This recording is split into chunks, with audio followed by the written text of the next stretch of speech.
You're listening to Small Business Talk with Jerry. Sit in on great conversations with entrepreneurs who risk everything chasing the American dream. Here we go. Another episode, Small Business Talk with Jerry. I'm Jerry. We have Danielle and Dan with us. They've both been here before, but I'm going to let you guys introduce yourself and your business. Dan, why don't you get started? Yeah, sure. So again, Dan with the Tintin Detail Clinic. Well, that's it? It's your turn? Yeah, that's it. I've been here before. Okay, Just no need to keep going. Well, then I'm Danielle, and I have the Dog's Den in Stewartville, Minnesota. Stewartville, Minnesota. Yeah. Sure. So last time you were here was with Michelle and Diane. Mm-hmm. We kind of had ladies' night. Yep. Except me, of course. All I think about is the voodoo juice every time. The voodoo juice, Yep. that's right. We got that's that right. The fusing essential right oils. now at home. Do you use essential oils on anything? I do Dan? not. No. They're pretty cool, actually. I don't. I struggle with all the crystals and the energy work and that kind of weird stuff. That's like I can't Yeah, it's get too behind much. that. Yeah. But the essential oils smell good. Mm-hmm. I'd say that. It's like it's better than lighting a candle, I guess. Yeah. Having that nastiness in the house and. Yeah. But no, she has this product called Deep Blue, and it looks like a deodorant stick, but it's like for joints and like anti-inflammatory. Heather used it on her when she had both knees replaced this summer. She uses it. I use it on like when my sciatic nerve acts up or whatever. And I've had a hip replaced, so the other one's sore, and that stuff works wonders. Honestly, it's crazy. When I was a kid, my mom used to buy into all that weird stuff, and I just never could get behind it. My dad would always just kind of roll his eyes, like, "Oh, here we go." Well, the new stuff is CBD oil. Yes. For joints and pain and things like that. So I guess that could be considered an essential oil. Yeah, there at you some go. point. Yeah, it could be. It's and I need to film my addendum to our permit to carry class, because now that marijuana is legal in Minnesota, you have to alert everybody that if you take advantage of that, your permit to carry is void. And interesting. Yeah. Oh, yeah. But you would think that the alcohol aspect of that, where it's like if you're under substance, I mean, you can't carry. You would assume people would be smart enough to know like that means both aspects. It's not true, though. For real. Yeah. You can drink and carry a firearm. How dumb is that? Huh? Yeah. We're learning today. Apparently. Right? So, I've had my permit to carry for 5 years, and I always just assumed. Well, now you can drink. Yeah. Every time that I have it out, I wouldn't order anything. Cody's like, I'm surprised you're only having You Pepsi. took your class from me. Yeah. You didn't pay attention. Yeah. Well, not to that point. Because I do tell everybody, I said, this is the worst part of the class, because I hate to even tell you that you can. But, for instance, like a DUI is 0.08, right? If you have a CDL, commercial driver's license, your alcohol limit is 0.04. So it's half the CDL limit is half the legal limit of a regular driver.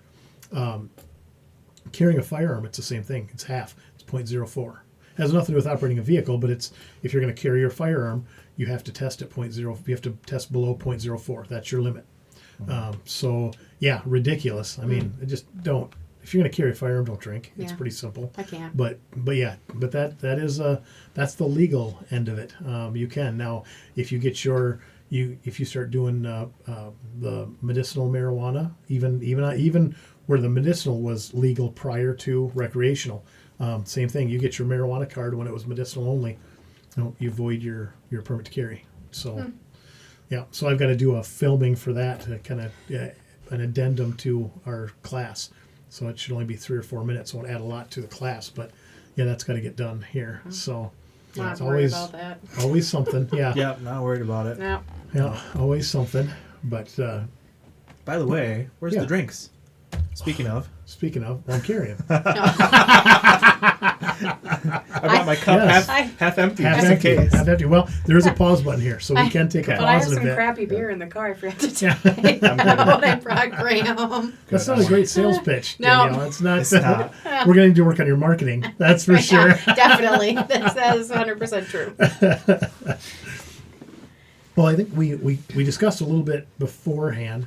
Tonight, I think we're going to talk about employees and how to handle good ones and bad ones. I mean, go both ways on that. So let's start with that. So Daniel, you don't have an employee now or any employees now, but you used to manage for AutoZone for, I mean, quite a while. I did, yeah. Yeah, and so how do you make the determination that it's time to cut somebody loose? Yeah. I mean, it goes two different ways, I suppose. Because you've got the good employees that think they're so good that they should be running the show. And then you've got your employees that just, can barely lift a finger, right? Yep. So I guess I don't know which one to start with, There's just so many issues with that. But so I guess I'll just start with, now that I'm on my own, just finding a good quality employee and finding someone who is responsible enough to show up on time or show up when they say they're going to show up. I mean, there's so many things that we can talk about when it comes to an employee, but so for now, I guess I'll just talk about like when I was the store manager at an AutoZone store. One of my commercial sales managers was good, and I kind of fed into that a little bit and told him he was good and he was doing great and kept building him up, but at the same time it was almost like it was back. So let me backtrack a little bit. I hired him because I knew he could do better than I did, right? Sure. And you've mentioned that before too. You want to hire people that are better than you at certain aspects, right? Because what you want them to do, right? Yeah, exactly. So I hired him because he had the experience, he had the knowledge in the automotive industry. But what I didn't know is that he had a big head, if you know what I mean.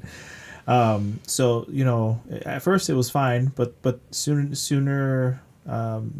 he was asking for more money, and I said, okay, yeah, you know what, you have done pretty good with the commercial program.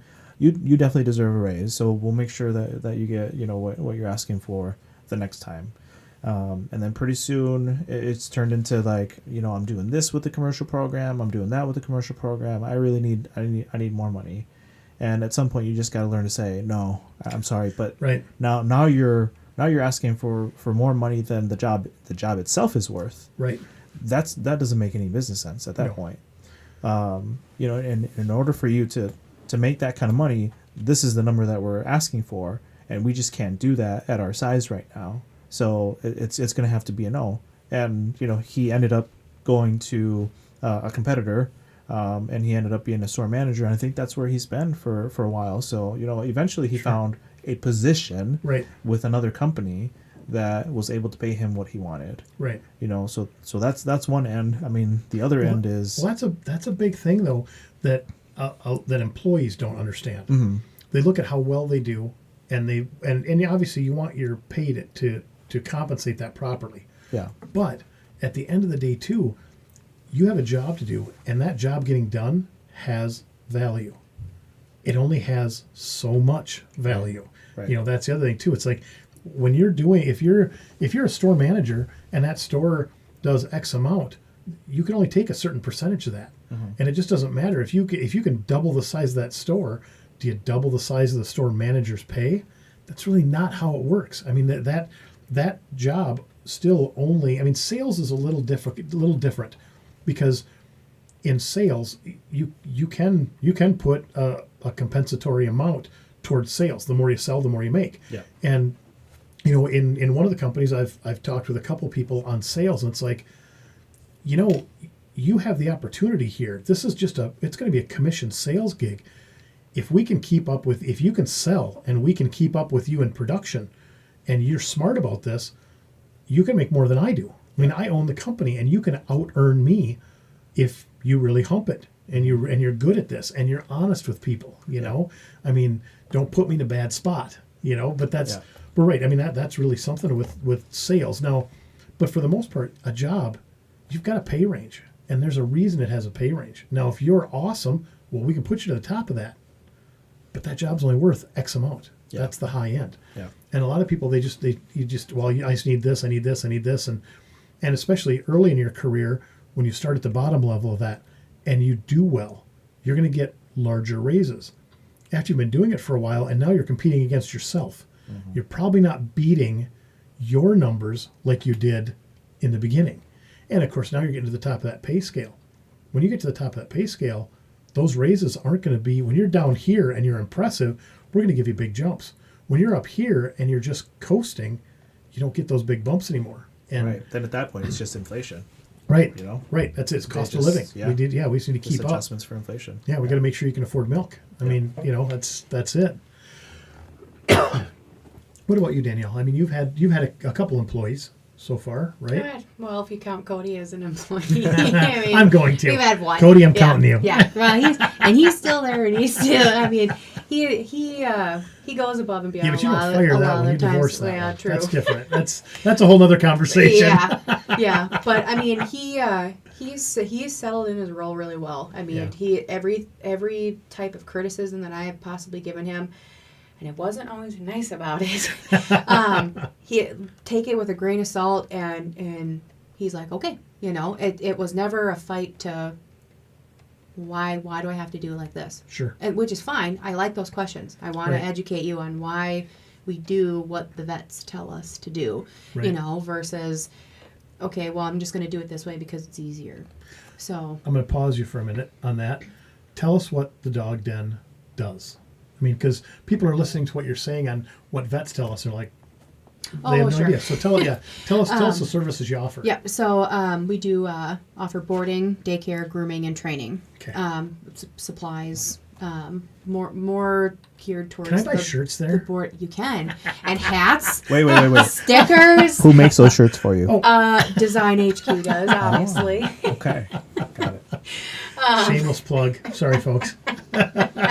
Oh, that was mean. Yeah, I didn't think about that. Thanks. Whoosh. I think we're going to need that drink, I Jerry. think so. I think we need to pause here soon. But I forgot where I was. Thanks, guys. Well, no, That's okay. you're talking about The services. Cody Oh, direction, but I want Yeah, I yes. want all the listeners to know what you do there, so why it matters. So we follow the veterinary protocol when it comes to cleaning, whether it be kennels, floors, turfs, yards, bowls, water buckets. So it's I like the CDC, but for dogs. Yeah, kind of right? technically. Yeah. Are they Sure. more honest? The vets. Well, Yeah, I'm just asking. It I mean, depends. It depends which I one don't you trust go the to. CDC I mean, very there's- well. I'm just going to there's throw that out there's there. a few of them where I My will tinfoil hat's coming whatever out. you say, I will put it on a pedestal, and then there's some of them where I couldn't trust you as far as I could throw you. Yeah, You know, Yeah. I So mean, it's more like a restaurant inspector. What do they call those guys? Like a food health, inspector. Oh, Like a- health like a- inspector. like a health inspector. Yeah. Okay. Yeah. Just So- trying to gauge what level. Oh, yeah, Yeah. yeah. So, I mean, and they're, like, we kind of have 2-3 of them that we kind of go to for questions. Like, Inver Grove Heights is one. They have an animal hospital. Absolutely love, Dr. Alice is her name, and she's fantastic. She's probably one of the best, most honest vets I've ever worked with. Chosen Valley is who we use here in Chatfield. Okay. Dr. Hank Peters. Okay. I love that man. Like, he is just he's one of those people where if I were to come in and ask you about my car and you're not going to bullshit me on anything, and it is literally the exact same scenario, just Okay. with dogs. Sure. So he's not going to charge you up the butt for things that you don't need, and he's going to tell you exactly like it is. So is it worth continuing treatment for your dog to suffer for 6 more months, or are we looking at quality over quantity? Right. Kind of thing. And he's not afraid to have those hard conversations with you, which, Yeah. which is nice. So he's not going to give you hope, but Right. he's going to give you all the information that you need to make the best executive decision for you and your dog. Sure. So, Sure. but and we had another one where we tried, but it wasn't. It didn't matter how much coaching you Another did. employee, just How clarify. much? Yeah. Sorry, another had an employee, and it goes back to no one's going to take care of your business like you. Right, No one we've cares said about that, it yeah. like you. Where We should name the he would- podcast that. Sure. It's like, Yeah. Where nobody he- gives a shit like Yeah. you do. Yeah. That's it. Yeah, but I mean, he tried, but it doesn't matter how much coaching, how much training, how many protocols that we would go over. It wouldn't sink in you know, and I printed off 68 front and back pages of different protocols, not just cleaning, but I mean, and then I asked before we parted ways, did you read that? I read a couple pages. Alrighty then. That just made my decision. I don't even feel bad about it anymore. No, you get him 136 pages to read, and you got through a couple. Yeah. Right. So Yeah. it just, I don't know. I mean, it's a That's pretty tough. big deal too, because it's so my dog, you know, Yeah. I have a dog. She's 12, 13, somewhere around there. You know, she's and I've had her since she was 8 weeks old. Mm-hmm. That's my family. That is you your know, baby. that's Yeah. my first my fur baby. That's Yeah. what we call her. Yeah. She's our fur baby. And you know, I want to feel comfortable knowing that when if I were to drop her off at your place, that she's taken care of like family, or even better than family, really. I mean, Yeah. let's be honest. Some of us Exactly. we love our dogs more than some family members, Yeah. but They So- don't talk back. Yeah. right. Well, I mean, Oh, now she Jordan does. does. Yeah. They always does say, not at her they old talk age. back. So you know, it's important for me to know that not just you, but that any employees that you have, Right. Yeah. your husband doesn't Are gonna count. care. He's, Yeah. he's exempt. Don't Try. listen to He him, Tony. tries. You don't. he does really well on the cleaning and keeping Yeah. the peace, but when it comes to just like let me sit down and love you, like he, Yeah. you know, Good dog. little I'll pets go away. as they walk by, and he's like, okay, now go do something so I can take your picture. Right. Yeah. That's how I parent. What's wrong with that? Right? Yeah. Oh, you want to snuggle? Okay, you can sit Yeah. next to me, but don't Yeah. touch me. Yeah, that's Yeah. right. Yeah, there's two parents here. One's a snuggler. Yeah. That's not me. That's yeah. Yeah. Yeah. But no, anyway, so that's important. You know, you Yeah. got to have somebody that not only cares for the people, or Right. not the people, the dogs, but they also know what they're doing. Right. Yeah. And that was one thing that was hard because through our conversation back and forth, it was everything was my fault. We didn't have good enough training. We didn't have good enough protocols. There wasn't direct communication. And then it came down to, well, I don't feel supported in the role. Okay, well, you never thought that until I kind of scolded you on some things that you broke protocol. You went completely against all of the training that we did for one bad decision, but now it's my fault. Right. You know, those are the kind of things that it's hard, you know, and then Right. you're trying to have that conversation where I don't want to get my emotions involved in it because I was livid. Yeah. I can't tell you, when I went back on the cameras and I looked, I could have hit him like at that point, you know, because Right. one, it was, you lied to me about it, Yeah. was what, and that is my biggest pet peeve. That's the worst. You know, is you lie to me about it. Okay, accidents happen, but this is an accident that has occurred a few times. We've gone over this a few Can you times. even call it an You accident got at that lucky. point? Exactly. Right. And what does Cody Well, call it? Once is a once is a- fluke and twice is a trend or something like that. Yeah. I've always said first time's an accident, second time's a choice. Yeah. And That's- and yeah. so and that was the same thing when we had this incident happen. He's like, I told you months ago, and you know, didn't listen because I kept benefit of the doubt, you Yep. know, and he loves the dogs, and that was the worst part. It was like he loved being there and he loved being around the animals. Okay, but you didn't listen. You didn't follow the rules that we gave you. You didn't go through the training material. And then now trying to find somebody to come back in has almost Right. been more, if not, well, not more, but has been just as much of a nightmare as it is trying to, Well, nobody wants to work right now. Yeah. That's a struggle too, trying Yeah. to find someone that wants a job and wants to put in 40 hours or Yeah. or even part and I time. only want 16. That's Right. all 4 hours, Yeah. four Yeah. times a day. I mean, and it wouldn't even have to be 4 times a day if you just wanted to be 3 times a day. That's Or okay. But, A you know, week, you mean? yeah, three days for 4 Yeah. hours. Yeah. You know, so 12 to 16 hours a week, depending on how you do it. And I don't feel like the duties are that hard. But when Right. one lady came in and she was good with the dogs, but then when I was telling her about the cleaning, she's like, well, I don't do that.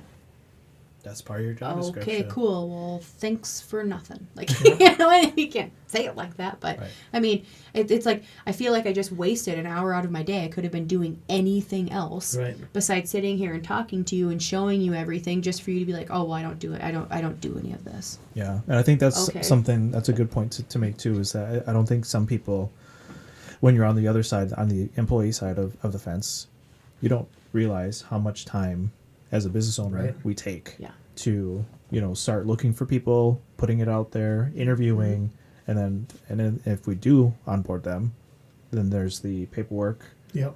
and if they have child support, there's more paperwork. Oh yeah. If they have alimony, there's more paperwork. Yeah. I mean, we spend so much Yeah. time. I've had an employee, Well, like in your job, in your business too, Yeah. your uniforms. You're not going to just. I mean, at least I would assume you're Yeah. going to want pants and shirts matching. and hoodies, and Right. Yeah. So that's you're ordering that kind of. If that's all that's time and effort yeah. and money. yeah. Yeah. And Yeah, like I mean, $100 trying to worth figure of that out. different Even shirts, but- it's not like I have somebody doing it for me. Right. Right. I've had to figure this out all by myself. Yeah. Figured out, okay, you need workers' comp in the state of Minnesota. How much is that? Yep. A few $100s if you're lucky. And then you find out later on, a year later, that you have to do an audit, and then you have to pay Oh. a little bit more if you were over a certain dollar amount based on how many employees you had. So Well, that was a surprise, Right. Well, the hard part is you hire someone, say you hire them in part time, and so You you're don't planning have on to do the benefits. right, and you're talking about part time employee, 16 hours a week. Right. So let's go with that, 12 to 16 hours. So you're talking to your insurance agent, you're telling them what they're going to make and how many hours they're going to work. Well, then they come in and maybe they're a rock star, and you give them a raise, so they're making a little more money per hour. And then something you get busier, or you really do like the quality of their work, you give them a few more hours, or maybe you're like, this really could be a full-time position. I can take a little of this, and you get to the end of the year and you get your audit, and they're like, you told us this employee was part-time and they were going to make $20,000 this year, Yeah. but now they're full-time and you paid them 55, and all of a sudden your work comp just tripled. Yep. And that's due by the 20th. It's like, Yeah. right. I mean, that's what happens.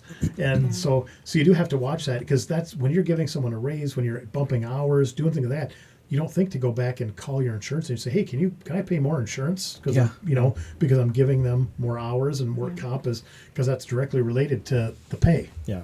And so, if they get paid more, you have to pay more for more insurance. Yeah. Yeah. And these are things that people don't, and for that small business mind, you don't think about these things. You got a million other things going through your head at the Millions. time. Yeah, Yeah. literally. You could say Yeah. millions. Of You things. can. Yeah.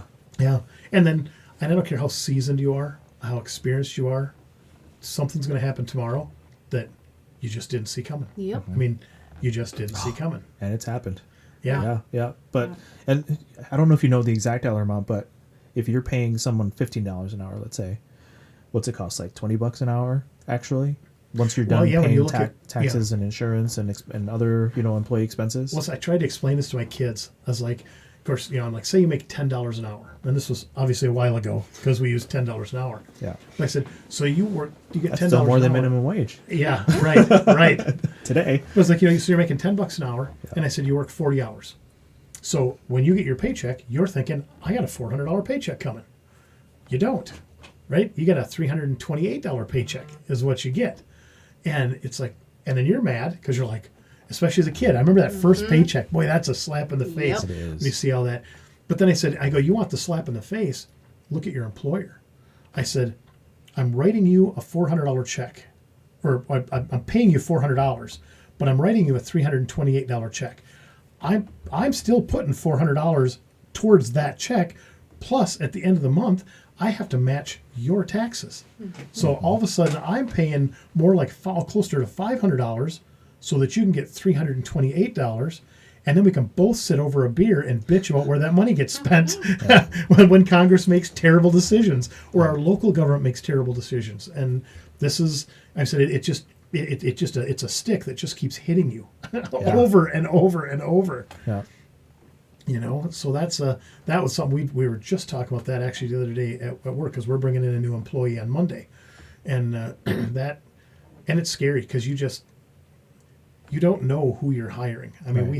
we had an employee that worked for us for almost 2 years, or right at 2 years, so just short of 100 weeks he worked for us, and we hired him at full time. And my pitch that I give every employee at the auto shop is, I expect you to be here for 40 hours a week. I mean, that you're going to get vacation, you're going to have those things, but I said I expect you here 40 hours a week. Now with that, if we have a slow day, I'm not going to send you home at noon because I'm slow and cut into your paycheck. Grab a broom, grab a paintbrush, we'll find something. Take out the trash, I don't care. But if we're slow and you have something better to do, ask me if you can go, by all means. We're not But if paying we're you. yeah, but then you can leave, right? And go do your thing. But I'm not going to cut into your paycheck. I'm telling you, I'm expecting 40 hours from you, so I'm also telling you you can expect 40 hours paid from me. It may not always be fixing cars. If we're slow, like I said, clean up clean something, take out the trash, paint a wall. We have a paint store literally 2 doors down from us.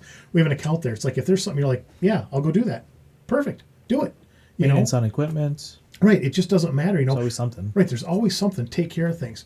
And in I think it was like 97 weeks that he worked for us. He had 19 40-hour weeks out of 97. And all of them, I assume, were less. Every one of them were less. Yeah. Every one of them were less. Yep. Wow. Yep. It was he'd always say he had doctor's appointments. And so it was a Friday and it wasn't super busy, but he was my closer. So I'm going to have to stay late to close because I leave early. I mean, I don't work because I open in the morning. So I'm there at 7:00 in the morning, so we can open at 7:30. So I leave at 4 or 5, depending on the day. Which still isn't early. I mean, that's Right, over yeah, 8. right. It's still not early. It's still over 8 hours a day. But point being, the wife calls and we had an issue here at the house. So I grab one of my other guys. I'm like, hey, I said, I'm going to take off. Can you close? And if I can come back and close, I will. But just, are you prepared to? Yep, no problem. Everybody, we're like a family there. I jump in my car. I come down. I hit the stoplights by Quick Trip and coming here into Stewartville. And who is kitty corner across from me with all the kids in the truck, the bikes on the back, and the camper hooked up to it at 2:00 in the afternoon? There's my guy. And it's like that had his doctor's appointment and wasn't going to be able to. And I'll be back as soon as I can. Left, not that I'm leaving for the day. Yeah. Left at 10:00 in the morning and said, yeah, I got a doctor's appointment. I'll be back as soon as I can. And at 2:00 in the afternoon, there he's sitting, with the, like I said, and it's like, and then we had a bogus work comp. I would have honked Yeah. and waved as I went by. And Yeah. Bogus work comp claim came out of that, and then I get yelled at by him and his wife that I wouldn't pay his work comp claim. I denied his work comp claim, and I had to tell her, I'm like, I don't think you understand how this works. Yeah. I pay the work comp insurance, which was paid. Mm-hmm. I said, once you file a claim, that's all done through the state of Minnesota. yeah. I can't. I mean, if I can call and stomp my feet or make a nasty phone call, they don't care. I can't tell them not to pay you. And so then they paid this work comp claim for a while, and then came back to him, and he ended up getting denied, and he appealed it, and they kept paying him. And after the second appeal, he lost that, and he had to pay it all back. Oh. And then they came after me saying, you denied this. I was like, I have nothing to do with this. No, Yeah. that's I made the government. claim. Yeah, I made the claim. The state does that's this. The state of Minnesota. Yeah, I didn't do a thing. So that was really frustrating. A small town, I see it even on Facebook, and I see people talking to me going, that doesn't sound like you. I'm like, well, it's because it's not me. That's not how I operate. It's not what I do. It's not how I treat people. Yeah. But what sucks when you have an employee like that is you let them into your family, because that's what I spend more time with the guys at work than I do with my own kids. Again, we've touched on that in past podcasts. We all want to talk about being, family's number one. We say that and we say that and we say that. When I work my businesses, I do that to support my family. But I'm not going to lie to you and tell you that I love my kids? Obviously. Do I think that my family is the most important thing on the planet? I absolutely do. But at the end of the day, I spend more time with the guys at work than I did my own kids. That's how it was. I mean, I ran businesses. That's what I did. And so then when you get to the end of that day, it's like you taking it to the other side, on the work side, you let these employees in and you let them into your family. And then when they do that to you, it's like they just do you dirty. And it's like, wow, this is not family to you.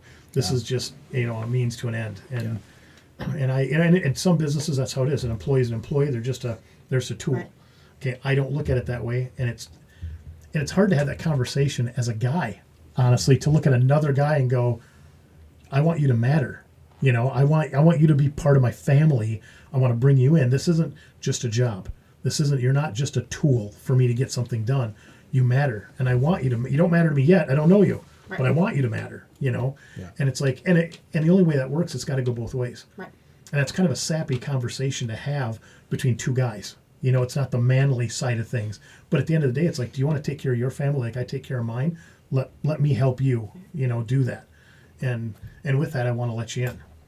And it's frustrating when you get taken advantage of, in that situation. Yeah.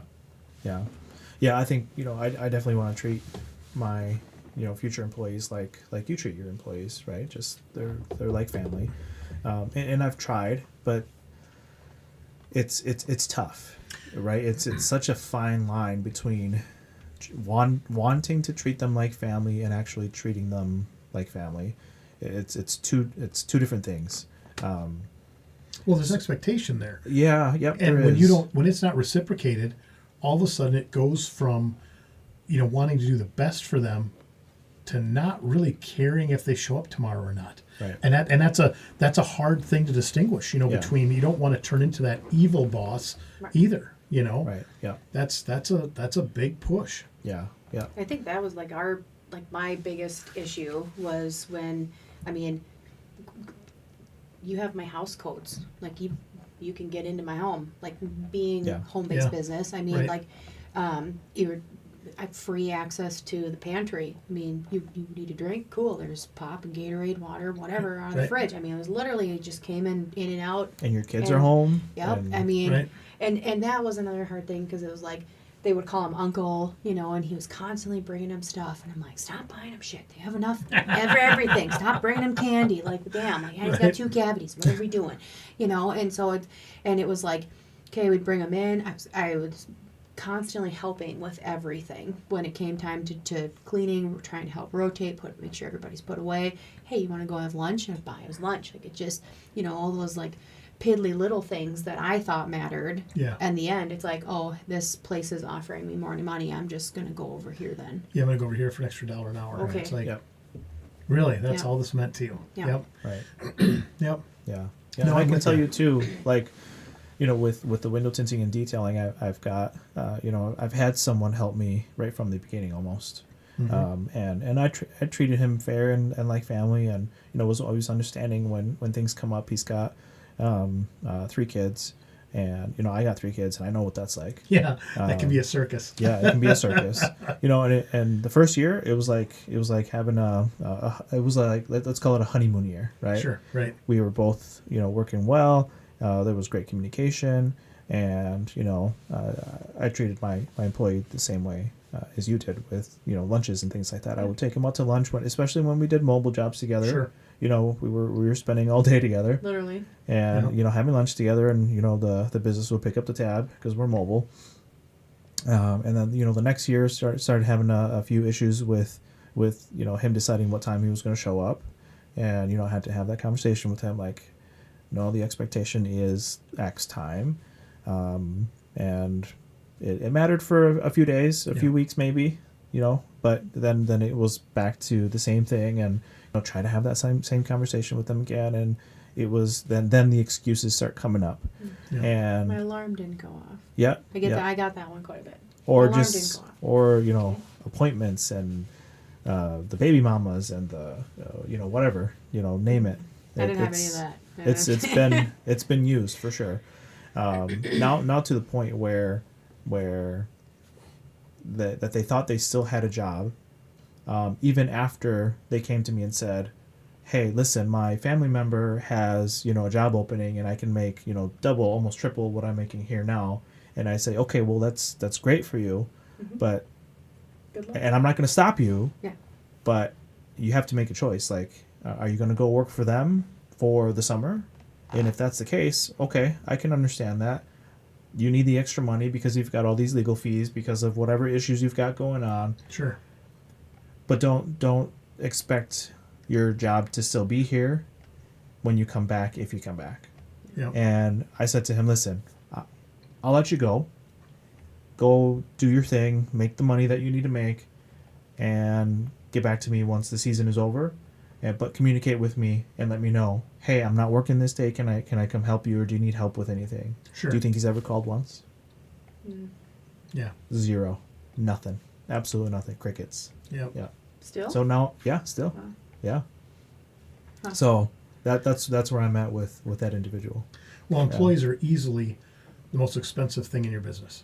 Yeah. I And he's mean- supposed to be more like a partner than anything too, because he's financially, he's put in some money, but for a business partner, I expect you to work the business Right. with me if you want to be a part of it. Right. Otherwise, what are you doing? Right. You know? Yeah. No. No, that's just it. I mean, you look at financially, mentally, emotionally, employees are expensive. They are. They're a huge investment. And Especially so, when you're married to them. My gosh. like I say, firing and divorce, that's a terrible combination. Yeah. Yeah. My wife sounds made good. it very clear. My wife made it very clear from the beginning. She's like, I want nothing to do with your business or businesses. You do you, and I'll do me. I'm happy where I'm at. I said, That's "Okay, how it sounds good." started. Yep. It Yeah. was. And then it was, well, you're never in here. You never spend time with the kids. What can I Yeah. do to help you? Hey, I got an Hey, I idea. got an And then idea. it turned into, he knows just as much as I do. Right. You know, Yep. ins and out and where everything is, how to mix chemicals. And it just, you know, I'm like, okay, this works. Yeah, yeah. Yeah. Well, that's it. And having somebody, because again, you talk about house, the codes to the house and being able to see your kids and that influence. Well, now it's your husband. It's their dad. I mean, what a perfect combination if you can make it work. Right. Right. Yeah. You know. Yeah. I tried convincing my wife for about a year and a half to do my books, and she just wouldn't have it. So Yeah. Yep. now I have Definitely. somebody else do it. Yep. Yep. Well, and especially there, that is one spot that always confused me with couples. When you'd have couples and the spouse would do the books. It's like my degree's in accounting, so but I won't dare put my name on any of my filings, because even an honest mistake can be misconstrued as not honest Yeah. when it's your name and your money and your business, and all of a sudden you shorted a tax payment or something, or you made a simple accounting error. Now an accountant, they're insured for that, and of course they have a lot more leeway with that, going, oh, it's an accounting error, we'll fix it, we'll take care of it, no problem. And even if they throw a fine your way, fine, deal with it. My accountant, he deals with those fines if they make a mistake, but when it's you and it's like you make that mistake, it's like you might get away with it once, but it happens more than once. And that's not to say that you're being a criminal. I'm just saying you made a mistake, but you make that mistake in a few places. And when your wife's name is on that paid preparers list or the preparers list, it's the same situation. That always just makes me paranoid, and I just don't want that headache. So I always caution people. Yeah. So I always caution people when they have the wives or the spouse doing their books. It's like, I don't care how good they are. I mean, like I said, I'm an accountant by trade, by education.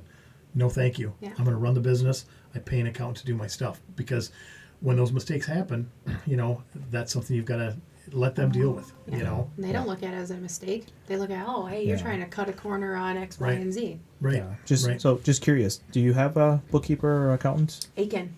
Yeah, at Major You do? Company. Yeah. Okay. Drive all the way to Preston. I And absolutely love him. You're an accountant by trade, but do you do your own accounting? I do my own accounting Sure. in-house, but at the end of the month, all the reports get shuffled. I introduced Danielle to Ron at Major and Company and Tim, Sure. and I shuffle it all to them. They come in and it's always got their signatures on it. Yeah. I get a pretty good price. They take care of me really well because most of the work is done. I even did all my own reconciliations up until the last couple of years. Now with more businesses opening, I'm just too busy. And mine's a hot mess. I feel really bad for Aiken. I think he said he spent like 9 days going through all of my stuff last tax season. I'm like, I'm really sorry. How can I make this easier for you? Yeah. And I mean, just another point to make too, though, is like, not everyone can afford that right away, right? So Right. we were just talking about how easy it is to get into Yeah. something like detailing, but there's so many other expenses. Like, okay, if you are going to get into it and you get into it cheap, you've still got all these other expenses that you haven't thought about, Right. and one of them is bookkeeping. It could easily be $100, $200, $300, depending on, Well, I think the the company. QuickBooks alone is like Oh, I'm not even It's- talking about it's the 3 or 4 QuickBooks subscription. Well, Yeah, $300 or $400 a year a now, year. I think, is where Yep. you're at. And but then Yeah. I think it was like $800 if you do payroll. to do. Yeah, if you do payroll. No, that's just to do our LLC. You're Oh, right yeah, there. to get it started. Yeah. No, I mean that's just for him to file our taxes. Oh, It was like yeah. $800. Oh, yeah, at the end of the year. Yeah, Your yeah. annual. Then like you said, Your I annual think it was filing. like $630 to file with the state, and then you have your yearly renewal, which first year completely forgot about that, and then I got a letter and they're like, are you still in business? I'm like, oh shoot, yes. Yes I am. So now I just mark it on there every year. And so I told our so we went through Rochester business law. Yep, Matthew. Yep. And I told him, I said, can you just put a reminder, you just send me the bill, so then that way we're good. And he's like, yep, not a problem. And that's exactly what I do. I figure out what parts of it your accountant can take care of, what parts of it your business lawyer can take care of. And to your point, to have that structure, that's all expensive. Mm-hmm. But we mentioned, no matter how prepared you are, something's going to blindside you. Yeah. And it's never going to be one thing. You're going to have shit every day. Yeah. I mean, there's always something out there. One of the things you don't ever want to get blindsided by is an audit. And then when you're still young in business, where you're doing all your own books. Right. Because I'll tell you what, they will nitpick, and at that point you are on the verge of criminal issues because it's you doing it. And there's no these agents are not, these auditing agents are not going to get time to get to know you and say, I think it was an honest mistake. They'll give you the first one, maybe even the first couple. After that, and if you're just, and we talk about this, you can't know what you don't know. Mm-hmm. You're a car detailer, and you put on your tint, you do that. You're not an accountant. Right. And same thing, most business owners aren't accountants. They don't have an accounting degree. And for me, I'm one of the few that has an accounting degree running a business. I don't do my own stuff. It's like I have the experience to know, and it took me a while to find an accountant that I could get along with, because I knew how I would do it. And if my accountant's not going to do it the way I would do it, then it's going to take me longer to figure things out. And I want everything laid out the way I want it. And again, with an accounting background, I knew what I was doing. So I had to find an accountant that was willing to do it my way. And, and of course, the accountant's like, well, let us take care of this. You're going to take care of it, but you're going to do it my way because I just want to be able to glance and go, everything's in order, And especially you start running through a fair amount of money through these accounts and multiple businesses that are all doing fairly well. It's like, I don't have a lot of time to sit there and do it all myself. I need to know that. And if somebody's sliding a few bucks here or there, if I'm not paying attention, I won't see it. Right. Yeah. And so that's one of those things I would say to the small entrepreneurs, the guys wanting to get started. You're absolutely right. You feel like I can do this. I can get QuickBooks and I can do this. And you can do the bulk of the work, but don't ever sign your own return. Mm-hmm. Ever. You want that paid preparer's line filled out, and you want it filled out by someone other than you. Anyone else. Right. Anyone else. Licensed. Anyone licensed. That's exactly right. You want that because I'll tell you, if you can't afford that, you need to take a strong look at your business and say, is this worth doing? Yeah, for sure it is, by the way. Yes. It is definitely worth it. Yeah. But I mean, is your business generating enough to do this? Right. Is it worth being in business, doing what you're doing, is what I mean. Yeah. If you can't afford a good accountant and a business lawyer, and let's be honest, a business attorney, they're not that expensive. No. I mean, it's not like a criminal attorney where you have to go in, couple thousand up right, front. I need X amount. I need 10 grand up front because I may have killed somebody. Well, there's some liability here. We probably, we're in business law. This is when you need something, they take care of it and they bill you. Yeah, so usually it's like per hour. Right, I think is how Matthew does it. If your business attorney's looking for a big retainer, you've got more issues than, like I say, it's and like Matt, I know Matt. He's my business attorney. He does an excellent job. And yes, on all these filings, I'm just like, Ron does some with Major and Company. Matt does some with Rochester Business Law, but it's like, are we covered? We got all this dialed in, right? Perfect. Let's get this taken care of. Yeah. And we did have, with one of our companies, we had things that didn't get filed just last year. And I'm like, and I get the letters, and I get I think it was $400 a month for every month that we weren't refiled. And because we were conducting business. And so I had to make the phone call. What the hell is this? What's going on here? And it was an oversight on one of the company's parts. And they're like, I'll take care of it. Yeah. I'll take care of it. And of course they went in and they admitted that they made the mistake and they wiped it all away. But we got a letter saying, they said once. Once. We're going to wipe this away once. And so it didn't end up costing any of us any money. But I had to be like, okay, so when I get the second letter, I'm not dealing with this. Yeah. Who's You're gonna eat dealing it? with this. Yeah. Yep. Right. And he's like, nope, that's on us. We're already contracted to take care of this, and it should have happened, and it didn't. Fair enough. No harm, no foul. It's taken care of now. Yeah. But yeah, you've got to have good people on your side. You have to. If you can't afford, again, business attorney and accountant, those are so important to a small business. Yeah. And I mean, and you don't even have to go into an accountant right away. You can go to a bookkeeper Right. to get you through the first year. Yep. Yeah. Yep. And then at the end of the year, just hire the accountant one time because the bookkeeper is going to have everything ready for an accountant at the end of the year. Right. Yeah. So, and I think Yep. bookkeepers are a little more affordable than an accountant. Yes. Absolutely. Yeah. Absolutely. And you find someone, that is like an independent that takes on multiple clients, because you've got to be a fairly decent sized business running a fair amount of revenue through to hire your own bookkeeper. Yeah. But there's a lot of bookkeepers out there that are independents, but they work for multiple companies, and they'll come in and spend a couple hours a week or 4 or 5 hours a month with you or whatever, and you pay them for their time and everything. Like I said, everything's ready at the end of the month, end of the quarter, end of the year. And that's where you need your accountant. Then you hand it all off, and if they've got everything organized, and the hard part is there's a lot of shady, I shouldn't say shady, inadequate bookkeepers out there. And the really hard part is if you don't have a background in accounting, you don't know how reliable or how good your bookkeeper is till you hand that stuff off to the accountant. And so, that's the other struggle. When you're looking for a bookkeeper, you don't want to overpay for a service like that, but also finding the best deal. I mean, right? And you hope you find somebody. If you're going to bring in a bookkeeper, you really want to find somebody that comes from a referral. Someone that that knows them and gives you a Or good works referral. with another accountant. Right. Or, even better yet, find a good accountant and have the accountant recommend a bookkeeper. Yeah. You Which is know? what I did. Yeah. I was going to say, and that's because then, like I said, you pay Is a your bookkeeper. bookkeeper busy? Are they busy? I don't know. I feel bad for Aiken. I really do. I hand him So one their of those niche though envelopes. is definitely small business like ours. Okay. So- Because I hand him one of those like accordion envelopes, just full of receipts, and I'm Yeah. like, here Yeah. you go. Sorry, buddy. No, Danielle, you got to get yourself a bookkeeper at this point now. And Trust me, that's because why that's it took him 9 days to do it last Yeah. year. So it was Yeah. literally the whole front pocket was full. yeah.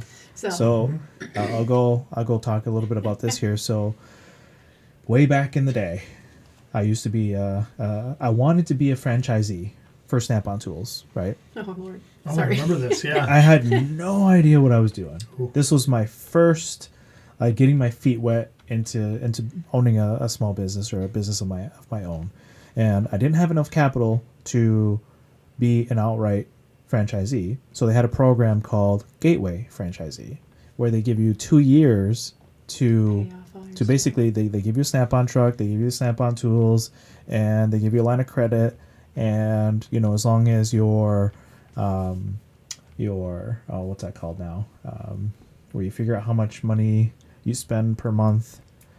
Just can't get a budget for it. It's like a budget. It's like a budget. They have you do this worksheet, and they tell you, okay, this is how much money you need, break even analysis. Okay, sure. They have you do a break even There it analysis. is. Yep. And so my break even analysis was pretty low at that time. No kids or nothing, just freshly married. Sure.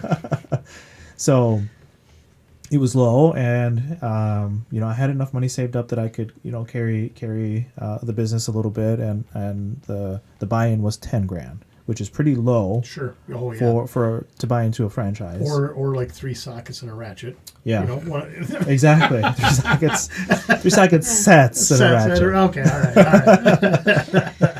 right. So Snap-on tools are really expensive. I know. Yeah. Yeah. Okay. I grew up with mechanics, so Okay. I know Snap-on, Matco. Gotcha. Yeah. Yeah. Cool. Just a tiny bit. So that was more for listeners then, I Yeah. guess. Oh, sorry. You looked at me when you said I just it. went, but you didn't see that. But so anyway, here I am. I'm young and dumb and excited. I'm like, oh my gosh, I'm gonna have my own Snap-on truck, and I have all these shiny tools, and they're just giving them to me. And pretty soon you get out, you get out and you get running, and they give you some support staff right off the bat. And the guy that comes with me day one, he's like, okay, let's go. Where's your your laptop? Okay, yep, it's right here because they provide it for you. And this is your route, and let's start working it. Let's optimize it, make sure it makes sense for you, because the person that you took over had this route for many years and retired, right? And he's like, okay, how are you going to take payments? Where's your internet access? I'm like, wait a minute. I need internet access. I don't have that yet. Well, let's go to the AT&T store to get you set up then. This was like something he was expecting to be ready. Right. How are you going to process payments? And then those little things or whatever. And anyway, you start to get going, and you realize pretty soon how difficult it actually is, how much work it is. And pretty soon I was working all day long. I had to do my own inventory. I had to keep track of my own receipts. When you said the whole thing about the stash, that was me. I was stashing my receipts left and right. And by the end of the week, I thought, okay, I'm just going to go back through my receipts and figure out where everything goes. QuickBooks was just like a far off thought. And oh my gosh, it was a learning experience. Let's just say I paid my tuition there. I learned a lot. Well, again, in those 2 first years. It's that thing. What? That's just coming out of left field. I remember we opened the gun shop. It's like, well, you got to take payment. Well, yeah, we'll take credit cards. So, you're going to take, and I've got clients. So like, well, we're excited to get you guys started. Are you going to take credit cards? Well, of course I'm going to take credit cards. Of course I am. And so then, I've got my vendor from Broadway Car Care. So I just call them. And I wait till the 11th hour because this is just shit I got to get done, right? So I got all the big stuff. I got guns. I got my license. I got my stuff coming. I'm spending money like water. It's like, holy shit, I'm bleeding cash. I got to get going. So then I call Home Federal. They're my bank, and they've been awesome to me. They do all my credit card processing. I call them. I said, hey, I need another terminal and start up. Black Diamond Armory. You can be able to collect credit cards and take credit cards. Yeah. Well, let me see what I can do about that. And I'm like, I never heard that. Don't approve that, though, do they? Some of them. Well, that's why I was like, I never heard them be kind of hesitant. It was always just like, yeah, whatever you need. That's how they've been with me. Whatever I ask for, the bank they just jump and they take care of it. They're great people. Cheers, rolling right. Well, it didn't matter how much you think you're rolling in it. When you want a credit card company to allow you to buy a gun, that's a whole new ball game. There are hundreds, probably thousands of credit card processing companies. And you go in and look at it, and website providers, website servers, okay, all the big ones, no guns. Really? Oh yeah. I couldn't get web access, website service. Not that you can't get it, but there's a very short list of who will do it. There's not much for choices. Credit card processing, even like Square, PayPal, Venmo, no guns. My Venmo, lifetime ban.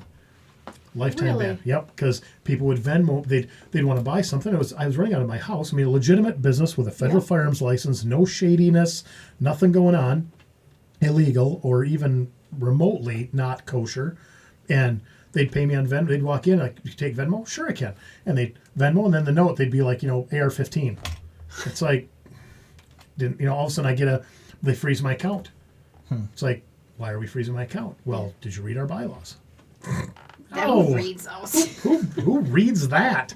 And I'll tell you what, you look at most of these online banks and like Venmo, PayPal, Square, all these, there's things you're not allowed to use their service for. And guns is typically, well, first thing is anything illegal. That's always number one. Number two is guns. Number 9 is like porn. So it's way easier to get serviced on porn. It's way easier to sell people than guns. Cody would be like Tata show or something, and now I probably shouldn't. Well, right. Just as like a ha. Because usually I'll send money over so you can pay for the house. Yeah. I thought, that'd be kind of fun. Like, I'm glad you said that, because maybe not. Well, so I get my lifetime, or I get banned, suspended, not banned, suspended. So then it says, if you want to appeal this suspension, then you have to contact our customer service. And I'm looking at it going, well, so then of course I read what I should have read in the beginning, and it's like, oh, yeah, you can't do this. This is absolutely against their law, their rule, Yeah. right? And I just never paid attention. Like, yeah, I'm not selling anything He was like, illegal. oopsie, I won't do it again. Well, Move it's on. crazy because I mean it's like a But it's- constitutional Right, right. it's a Yeah. constitutional right. It's a Yeah. pretty damn important one too. It's the second one, right? Yeah. I mean, there's a reason it's so goddamn high in the list, you Yeah. know. But my point is, I'm thinking I'm not selling anything illegal, and I am licensed for this. So again, Everything's legit. everything's legit. And then did you read our things? And of course, they send me the link to it, so I'm reading it, going, well, shit. Oops. I seriously just broke your law, broke your rule. I mean, I didn't. It's not a law. It's their Right, it's their rule, but I mean their Yeah. law. You know, Yeah. it's the if you're in my store and I tell you how something is, that's law, baby. I mean that's my law, and you better stick to it or get the fuck out. I mean that's get how it it. works, you know. Yeah. So I so can't with, wait till I have that attitude. but my point is when you have that attitude, it's fun in a minute, but then when you realize when you're reading this thing and I make that realization, wow, I didn't like bend this. I just Like broke it in half. I mean, I literally Just went right through it. Yeah, I did. I mean, I my fault. But then I'm looking at I got a few $1,000s in this account and it's suspended. I can't touch it. So I'm like, okay, well, I can't really appeal this with a clear conscience because I know I'm wrong now. But I've got I think it was like $12,000 in this account at the time. Oh, dang. And it's like that's a chunk of cash, right? I'm not just going to walk away from Couple it. $100. Transfer. Right. Well, yeah, but I can't get it out. Yeah. You can't get it out. When they suspend the account, I can't get that money out. But you waited till it was 12,000 up before you. Well, he didn't Sent it? know. No, I didn't know I was breaking Oh, and my gotcha. point is I didn't know I was breaking the rules. All of a sudden I get this email or text or whatever it was, a communication that one day that just says, "Hey, you've broken our rules and we suspended your account." And you look at so of course, why is it? I'll go through and it says read our rules, and I'm Gotcha. looking at going, damn, I broke the rules, and I broke them. So it's like, okay, so then I go through, and before I'm gonna again to appeal this, I can't really appeal it because, like I said, I broke the rules. But I want my money. So I go in. How do I get to my money? Well, it says the only way to get your money is if you appeal it. During the appeal process, you'll have 48 hours or whatever, however long it takes them to appeal this or to review it.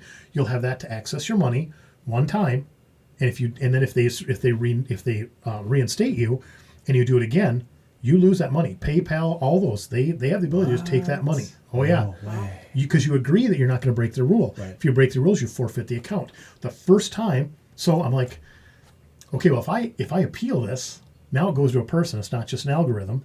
So what do I? But that's the only way to get my money out. So I sent him an email first. I said, "Is that the only way to get to my cash?" I'm like, "Yep, you have to appeal it." Go back in the app. I appeal it. 2 hours, and it says allow I think 72 hours, 48 or 72 hours for this to. They're waiting for you. Yeah. It was like 2 hours. I get a phone call, which PayPal doesn't call you, but Venmo calls you. They called me and he's like, "Hey, this is so and so from Venmo. I've been instructed to, I got delegated your appeal, and so I went through and I'm like, yeah."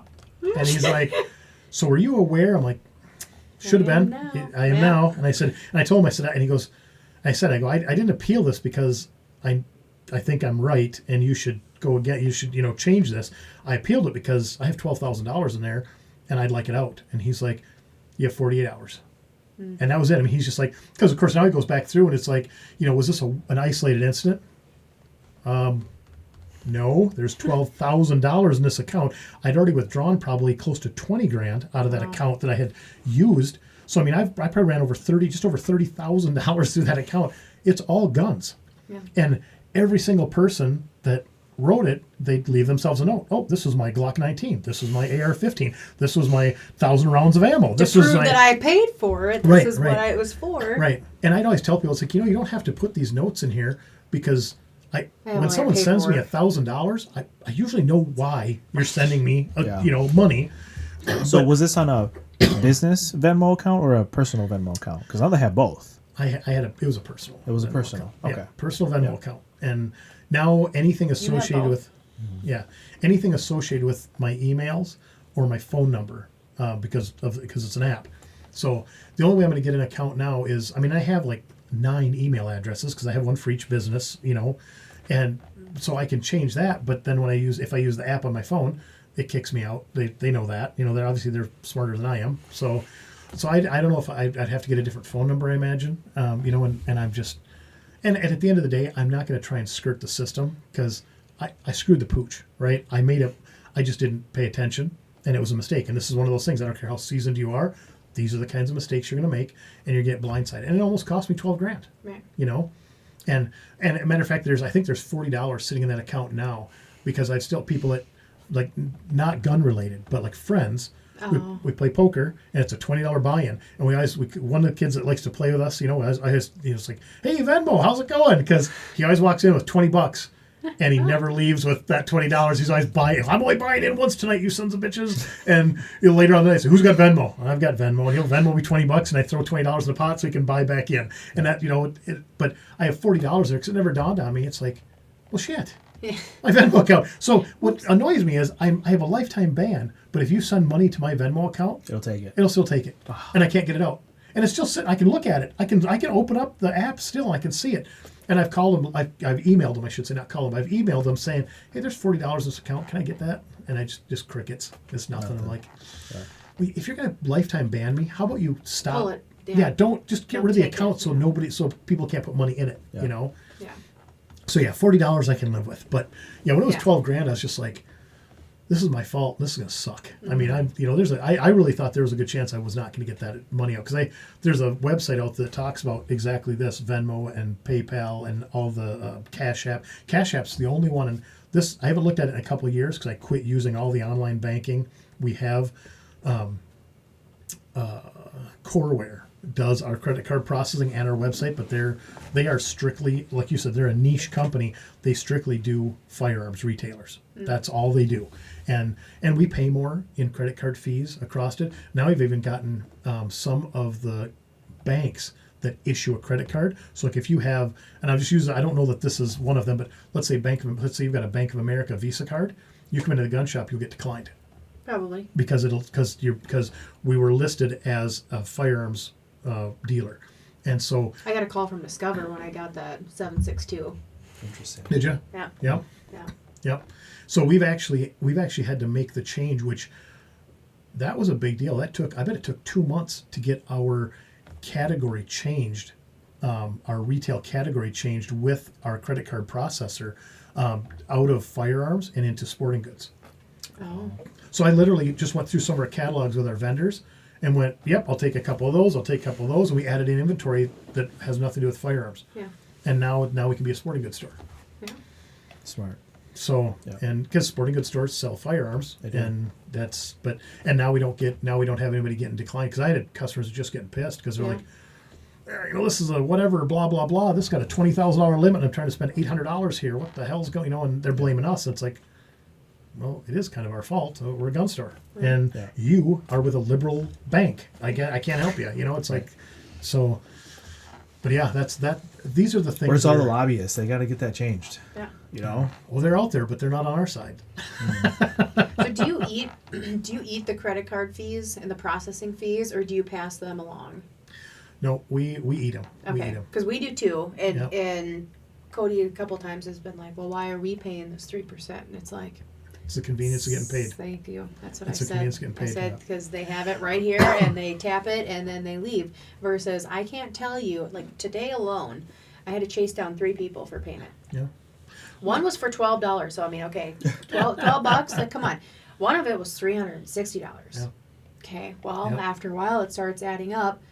I mean, but See, now I can keep their car, and it doesn't make me feel bad.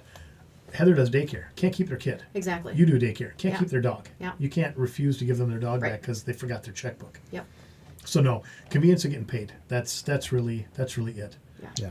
And, Yeah, that's kind of scary too, because now you have email, you have Venmo, you have PayPal, you have Yeah, so it's many like we different try to make things it as and- easy as possible. I mean, if Yeah. people going through, it's like we basically, and we kind of started getting away from checks because we got burned a couple times. Well, now I'm at the point now where I'm like, I'll take your check, but you're eating that Yep. return, and then that then there's a $10 late fee on top of every day after that. and if like at Broadway Car Care, I have a note on the till that says bad check fees $30. Yeah, Okay, my bank doesn't charge me $30. Yeah. I mean that's a Mine does. Oh yeah, no, you're at the wrong bank. Yeah, apparently. But my Mine bank. does. It's 25. I should say, not 30. Oh, yeah, no. My For you bank, writing a bad check or for your clients writing? For me to cash their bad check, it is Interesting. $25 That's to a bunch. deposit it. That's way more than I'm used to. Yeah. Yeah. And sometimes it's only Who's that with? It's only a $50 Mayo. Oh, Really? Yeah. Yeah. And sometimes Yeah. it's only a $50 check. So they wrote me a $50 check, and now I got $25 dinged off of that. Yeah. Hmm. You know what Home Federal is? Do I know where or No. what? Do you know what Home Federal's Yeah. charges? No, If, no. if I cash a bad check that a customer writes me, Probably not. $4. Oh, really? $4. Huh. But you shorted me a check, and it's even it's even more lazy than that. The sign that I have that says $30 late fee, it's the sign the credit card processors like came in the package. So I'm Oh. lazy. I wasn't gonna make my own sign. Yeah. I put it up. I was like, I called my bank as I was like, yeah, I got this sign. So charging a late fee, I said, is there any legalities I need to know about this? Is there any time I can't charge it or whatever? Like, nope. Yeah.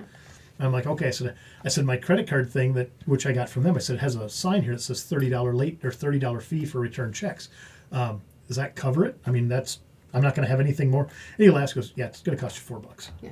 I'm like, but it's going to cost you whatever you lost in that check Yeah. plus $4. We're going to charge you $4. That's Yeah. it. And I'm like, okay. So your sign says 30. He goes, yeah, absolutely. That's a pain in the ass. Yeah. Fair enough. Sign goes up. That's where it's at. Yeah. Yeah. You know. Yeah. Because Yeah. we recently opened it with OMB Okay. in Yep. town here. Yep. We have actually quite a few of we have a couple boarders and a couple daycare dogs that their families work there. And so I was talking with Jacob. He's got Juanita and Bella and come out quite a bit. But so I was talking with him a little bit, and I think he said it was $3 or $4 Yeah. for theirs. And then they have benefits for business hmm versus Mayo. It's like, I know All right. Jacob and I. Yeah. Well, Jacob and Abby. oh yeah, Yeah. yep. Yeah, Jacob and I, because they went to Cancun with us. Oh last really? year. Yeah. Oh jeez. Yeah, last year. Small world. Yeah. So I do need to give him a shot at some of our banking. It's just the hard part for me is I really like Jacob and Abby. Both they're wonderful people, and he tells me good things about ONB. Mm-hmm. I don't have any real experience with them, and Home Federal hasn't given me any reason to shop around. Right. That's where the loyalty comes in, and that's where it's tough to make that changeover. But yeah, if it was just a personal thing, I'd give Jacob my business in a heartbeat. Yeah. But Home Federal's done well for me. Right. Yeah. And We it's had hard to- we had no emotional ties with Mayo, obviously. Yeah. So it was when he was talking about the benefits of the business account versus like Mayo, there's none. Like Yeah. they don't get Mayo shit. is fee heavy. Yeah. Absolutely. Yeah. Absolutely. Yeah. Yeah. Unfortunately, that's where I have my business account through right now, Yeah. and I've been thinking about doing it at ONB Bank. Yeah. I don't know if you know this, but maybe you do. I have an Airbnb in Rochester. Yep. Okay. Yeah, Jess, your Oh, that's right. She came Yeah, and yeah. helped you clean, and she Yep. made a comment about when she dropped Piper off. Speaking of small world. Right. Yep. Yeah. So one of her clients also cleans my Airbnb. Oh, nice. Yeah, Nice. But anyway, situation there with the Airbnb. This was last year. We went through.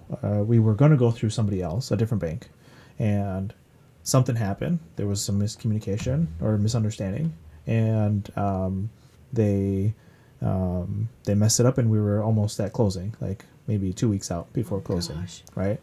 So here we are, and we use Eva as our realtor. Yep. High girl with Castle Realty here in Stewartville.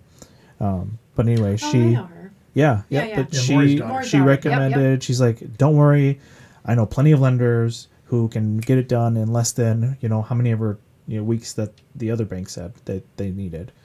And sure enough, OMB Bank came through and they said, yep, Oh. we'll get it done. 2 weeks, you got it. We'll be ready before closing, and we got our funds, and Very Good. cool. that was that. So Well, and ONB is similar to Home Federal, and they're small, and they're kind of yeah. hometown. They're based here. Home Federal's based in Spring Valley, where ONB I think is based in Rochester, aren't they? Isn't that their? I think they have. That's the big one. Yeah. Yeah, but I think Yeah. that's their main office. Where, Yeah. like I say, Home Federal, Spring Valley, but still small town. Yeah. And it's easy when you want to. We bought that building in Grand Meadow, and we're talking with Tyler at the One Home Federal branch, and he had kind of stepped in when Tamara moved on. He stepped in for her. Well, then I said, I want to do this. And he's like, well, you want to talk to our commercial lender. And he said it kind of like chest puffed out. He's like, you want to talk? We're like trying to be like real, having a different stature, like, very professional, where I've known Tyler for a long time. And I kind of laughed. I was like, well, yeah, I suppose. And he goes, I'm just messing with you. It's Tamara. I'm like, no kidding. And he's like, yeah, oh yeah, she just took your perfect carry class, and we're kind of going, her husband and her friend and then her friend's husband, the four of them had taken this class during COVID, and so we kind of, we'd gotten together and done this, and so I was like, oh yeah, because he just took her job, but because she had stepped up and did, took a different position. Right. And so yeah, but I thought it was just weird the way he said it. He goes, well, you want to talk to our commercial lender? I was like, yeah, I guess. He goes, I'm just messing with you. It's Tamara. I'm like, oh. And so but then it was kind of like the old, it was as close to old school of a handshake and buy a building and transfer some money and sign here when you're ready. It was, I mean, obviously it was more than that, but it, like you said, it was something like, we need to just get this done. Yeah. Okay, well, what do we got to do? Bop, bop, bop. Let's get it done. Okay, yep. Is this what you want to do? Yep. Okay, well, stop by in your lunch hour tomorrow or something and sign this and sign that. And it wasn't a series of meetings and boring and blah, blah, blah. Yeah. It was just very personal. Andrea brought me the paperwork when she dropped her dogs off for grooming. yeah, right. I mean, that's... I signed him, and I dropped him off when I went to go get the kid from daycare. Yeah. So, So I remembered that, this... recently took a small business loan because, obviously most people don't know this, but I started my business on a personal credit card, actually, way back when. And I just got used to using the credit card to buy the equipment and pay and going back and forth or whatever.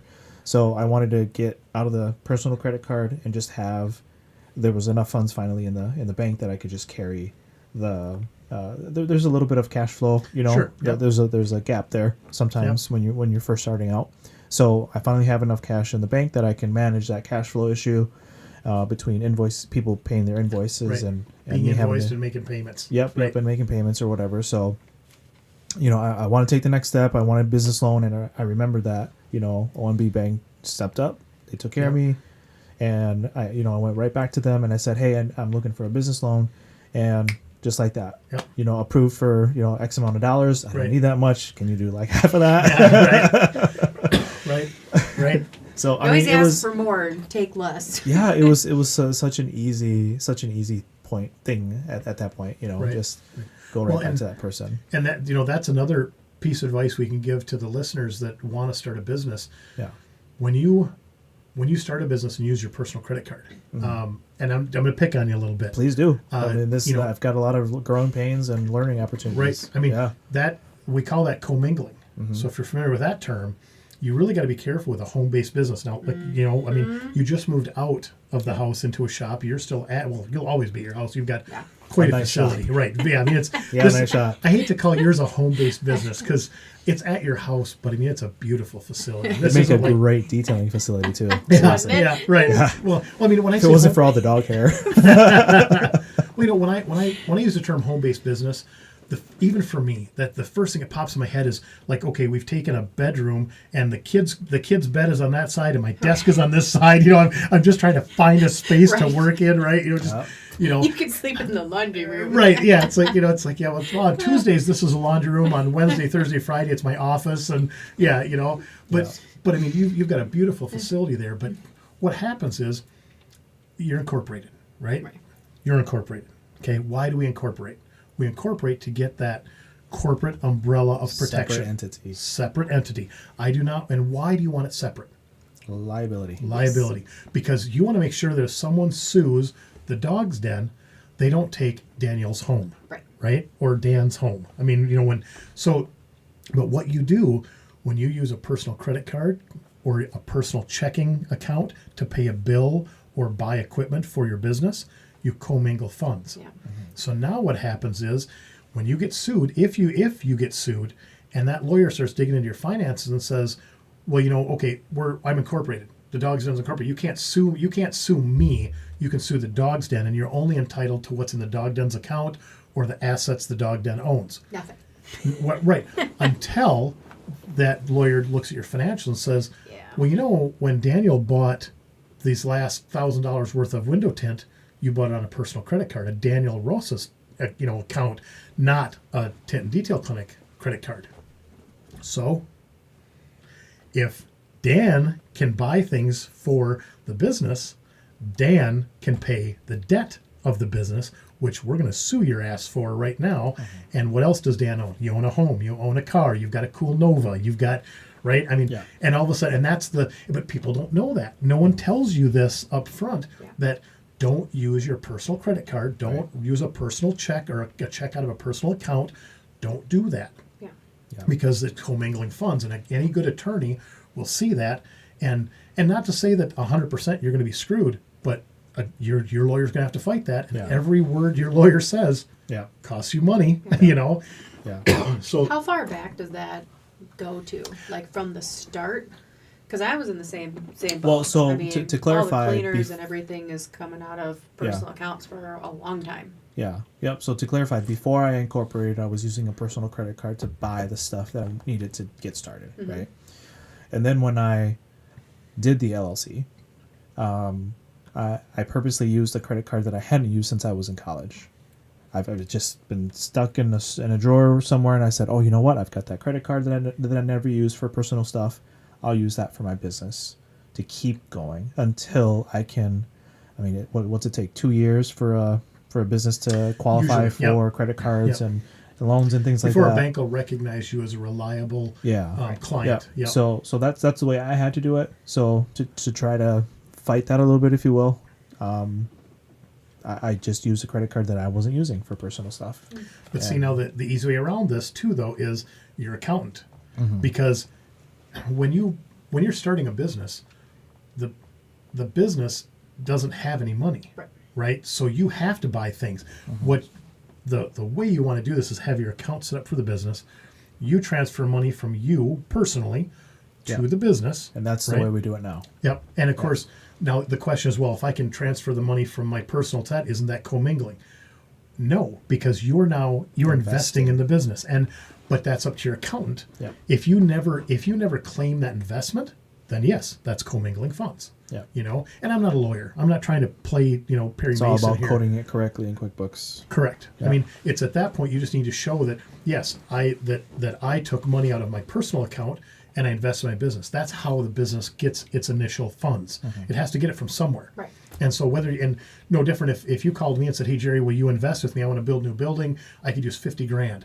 Do you want to? I'll give you X amount of my company if you give me $50,000. Or you want me to write you a loan and you'll pay me interest. I'll be your bank, whatever.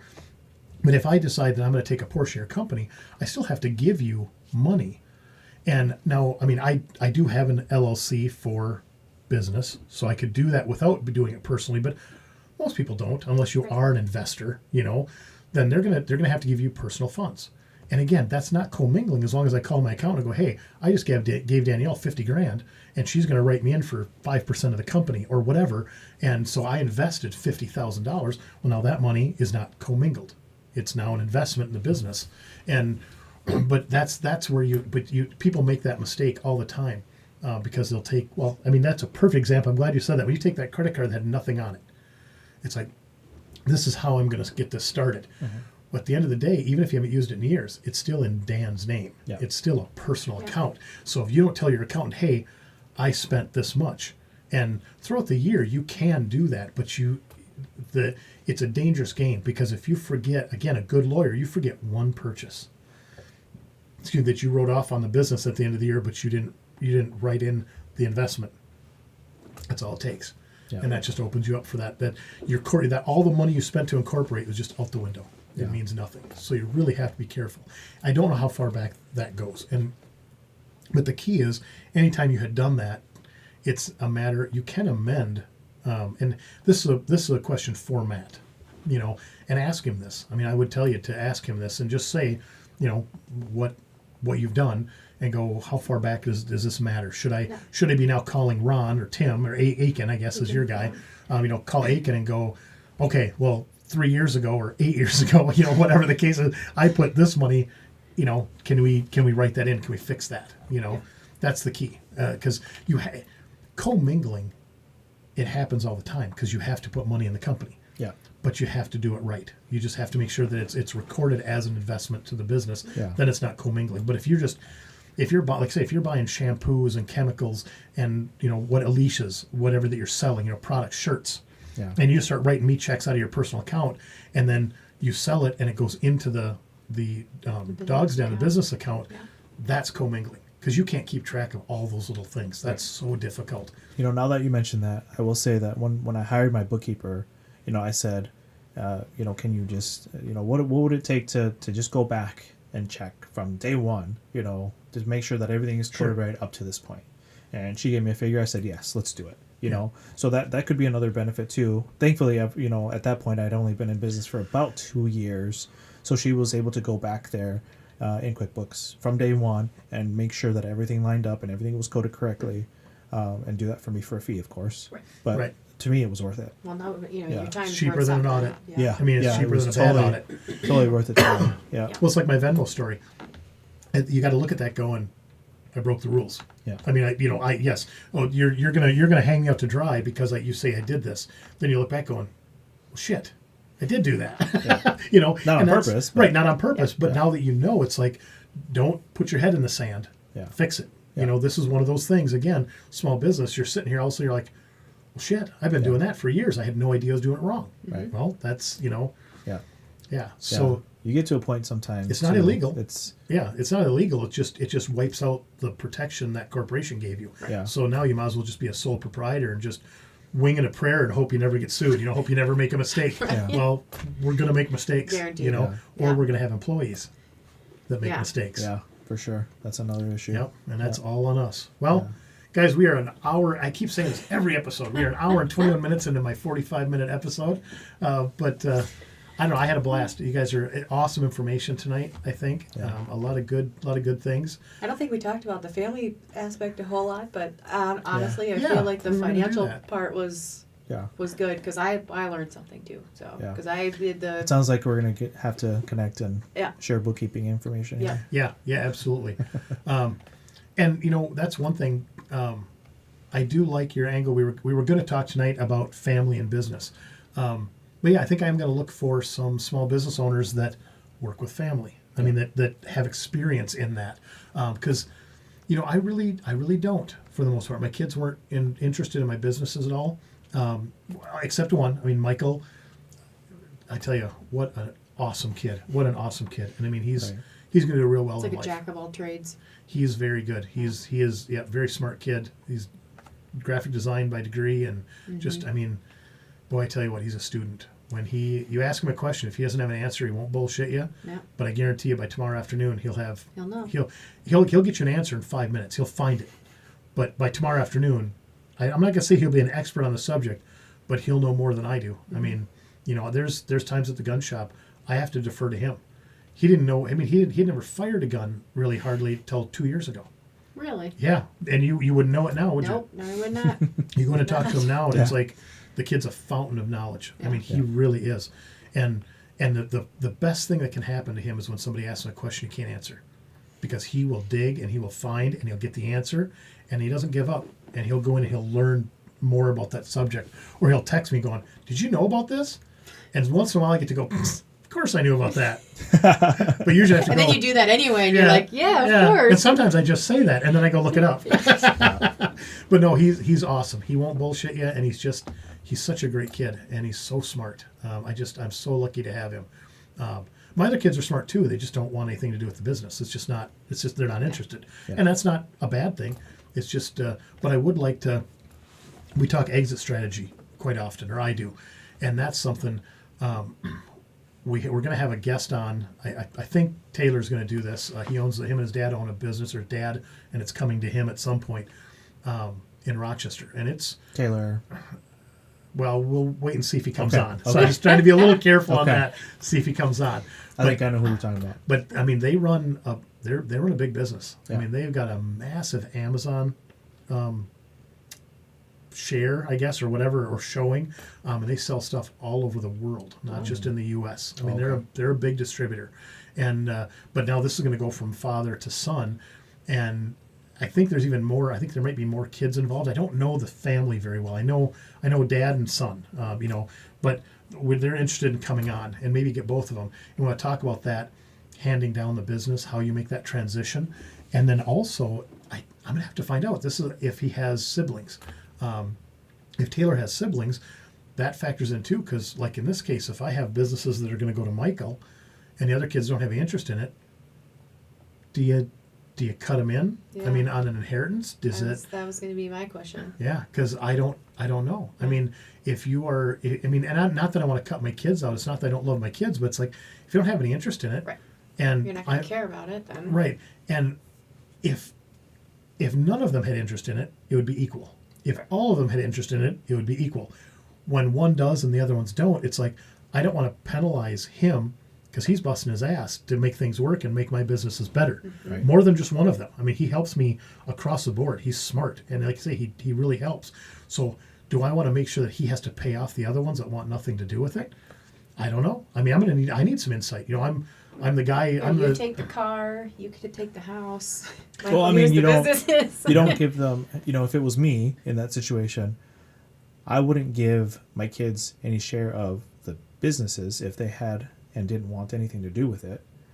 But at the same time, you know, let's just say you have a 401k or something like that, or a life insurance policy, oh sure, money or something like that. Money's You know, different. Money's monetary different. stuff. Yeah, sure, absolutely. maybe Oh sure, I give mean them kids. that kind You of divide that up inheritance. equally. Yeah. But Business wise, though, I mean, if they had nothing to do with it and didn't want anything to do with it, they could probably care less. Exactly. right, but inheritance brings out the asshole in everybody. I It know. really does. And I mean, and I don't want to create a division in the family between the siblings. Yeah.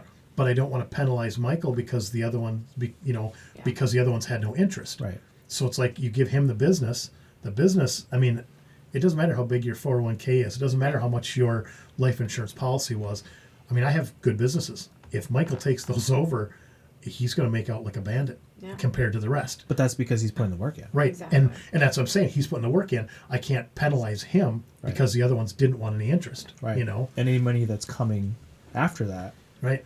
That's all. Because That's he's all, putting the right, work in. Because he's putting the work in. Yeah. So, but that still doesn't change the fact that this could create a real separation in the family Right. later on after Going I'm gone. back to assholes. Right. So, Right. you know, Addie is very bossy. I hope she never hears this. She She's will. very I'll show her. yeah, she's very bossy, and by nature, she needs to be in charge. She wants to be the leader. Because she's the oldest, And she right? looks like you. And looks and attitude. Two strikes. She's almost out. Yeah. But and you know, so but she's the only one. Like when I'm down and I'm cleaning, Mom, can I help you? Can I help do this? Can I help do that? Okay, sure. Gave Yodi a haircut. Don't know if I should have let her help me cut a 14-year-old Morkie, but okay, She's got to get good at something somehow. keep the scissors as far away from my fingers as you can, because otherwise you're going to cut his ear off, you know, Yeah. like, because I'm holding right on the leather. And so it's like you're trying to teach her a little bit on how to do it, and obviously, like, watching her with the scissors gives me anxiety. But, you know, she's the only one that had shown any interest in it. You know, I mean, like, the boys are a little bit younger, but Owen, So like, she's the oldest. 0 F's given. Yeah. Like, all he does is complain, and it makes me feel like a piece of shit, like, going back to the family thing. He has mentioned on more than one occasion that I like the dogs more than him. And I want to be with the dogs more than him. And I keep trying to tell him, I love you and I want to be with you. However, me sitting here on the couch with you does not help me keep the lights on. Right. Yeah. You know, like So we talked about that earlier. How many kids do you have? 3, 3. Yeah. Right. Yeah. I have 3 kids. Mhm. How many kids? 5. 5, yeah. Yeah. 5. So I think that needs to be a whole nother yeah. topic. Yeah, absolutely. with Absolutely. maybe another couple people. Yeah, Yeah. right. Yeah. Because the other thing I want to talk about too at some point, I really want to get into the stressors on the family, Yeah. not just Yeah. the kids, but The the spouse. The spouse, you bet. Because Yeah. when you have a spouse at home that's not supportive, we need to talk about that in another podcast. Yeah. So, Another Danielle? hour later. yeah, Danielle, parting words. Why do I have to go first? Danielle, parting words. I mean, it sounded like you said Danielle the second time too. So That's what I thought. Go I'm for like, it. I'm like, I just said I didn't want to go. I went first last time. It's true. Yesterday. So Yes. Oh, well, because you were. Wait, were you the only one? no. No, you were. I had- Oh, yeah, I had yeah, my yeah. friend with- I had my We friend talked with. about this. Yeah. I'm sorry. It's okay. It's past my bedtime. No.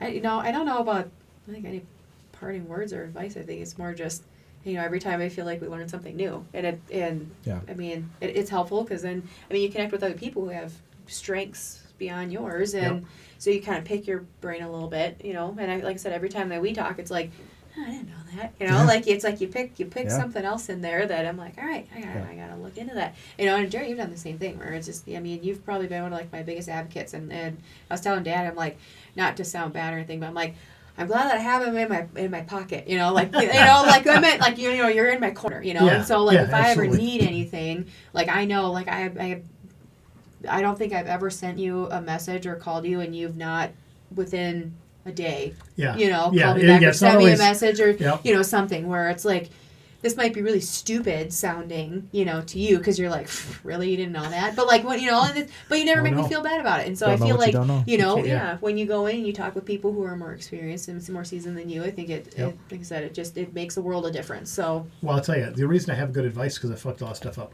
Yeah. Honestly, I mean, bottom line, just say it like it is. I mean, I said this on this podcast. I've said this in life so many times. When you do something new and it turns out awesome the first time, that's a great feeling. Yeah. But you didn't learn anything. Yeah. Right. Yeah. I mean, you don't. It's like telling people, okay, when you're talking, you're not learning. You gotta shut it. You gotta be quiet. You gotta listen. You can't learn when you're talking. But when you're talking, if you have something good to say, hopefully you can teach something. There's something, and you and I've talked to this before too. I will do you way better by asking you questions than trying to give you answers. I mean, I can, if you have a situation I'm familiar with, and I happen to have the answer for that, I'll give it to you. Mm-hmm. You learned one answer for one specific question or problem. That's not a wealth of knowledge that you're, but if I ask you a couple of questions that makes you think a little bit and you come to that answer on your own, you learn something. I mean, if you're going to be in small business and you can't problem solve, stop. Yeah. Stop. Fire your lawyer, get rid of your accountant. You don't need a bookkeeper. You need a time card. You need a boss. You need a desk. You need a business. You need a building to go to every day that's not yours. You have to be able to problem solve. And I don't care if you cry a little bit in between. Or a lot of it. In between. But at some point, you got to wipe the tears and you got to just get mad and just put your best foot forward and problem solve. Yeah. If you can't, and I'm not trying to be negative, but I'd hope you guys would agree with that. If you can't problem solve, you shouldn't be an entrepreneur. Absolutely. Yeah, I wouldn't be doing this if I couldn't problem solve. Right. Nope. Right. It's not the answers that. It's not not the working with animals. If you can't problem solve, you shouldn't be doing constant it either. problems. Oh my God. Constant people problems. are Sorry, animals. that was a jab. Yeah. No, that's okay. People are animals. So that's Yeah. But I mean, honestly, it's answers will only get you so far. Questions will take you anywhere you need to go. I will stand by that statement. If you can ask the questions, if you can figure out what questions to ask, you can solve any problem. And if you can't, if all you are looking for specific answers, it's a real short road.